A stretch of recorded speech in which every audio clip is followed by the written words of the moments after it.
right, so here we're asked to solve for the measure of angle M. What are our first thoughts about this problem?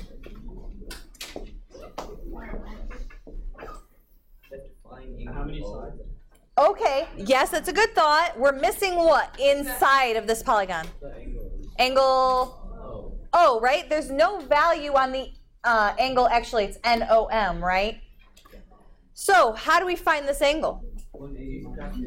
Right, you know that the 30 and the blank angle together form a straight line, meaning they're supplementary. So 180 minus 30 will give us this angle right here. What is 180 minus 30? So this angle right here is 150 degrees. What are our other thoughts about this problem? If you add all of the angles inside the polygon together, it's 900. Okay, so we know the angles add together to be 900 in the shape Y. How do we know that? Because it's a heptagon. Okay, it's a heptagon, meaning 7 sides. How does the number of sides help us find the sum of the interiors? What do we do? Yes, we remember from last class that to get the sum of the interior angles, it's the number of triangles inside that shape times 180. And of course, we can draw in the triangles, or you can remember it's just the number of sides minus 2. So we have 7 sides here. The number of triangles is actually 5. 5 times 180 is 900. So we know that all of these angles have to add up to be 900. So you added up all the like terms, all the x's, and what did you get? Then the constant, the only singular constant was, and then 900 minus 150 is divided by 16. It was like, what was it, 46.88? Okay. Is that the full number we got? No. What was it?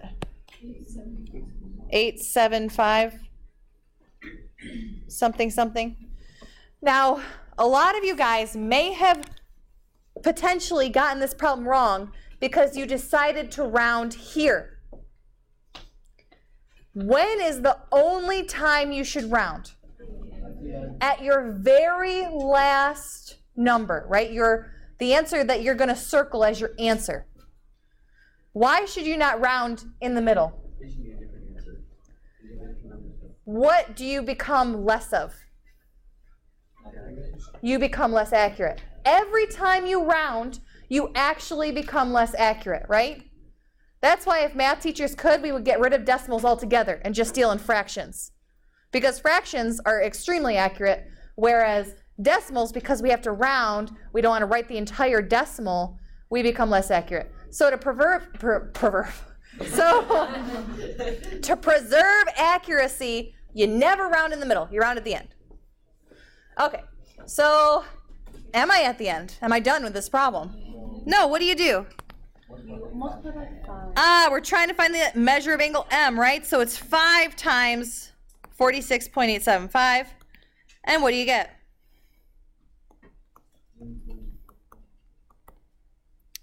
$234.375, right? Yes. Now, because I forgot to tell you where I wanted this rounded to, I accepted a multitude of answers here. However, you need to always round in here to the hundredths place. So what is the hundredths place? The 7 is the hundredths place, right? What is the tenths place? What's the thousandths place? Good. So to round to the hundredths place, what do you do? What do you look at? The one after it, and what do you ask yourself? Is it 5 or more, and is it?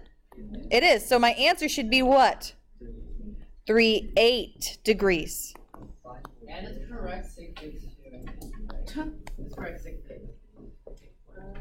No. Yeah, it is. Well, from 46. Right, but originally. Yeah, It's okay. We're not dealing with sig figs in here. Any questions on this problem? Everyone understand rounding? This class actually did pretty well on rounding. My last class, half of them forgot the degree symbols and half of them rounded wrong. I was like, what grade are we in here? I was very confused. All right. So we're done with this. Any more questions? Okay.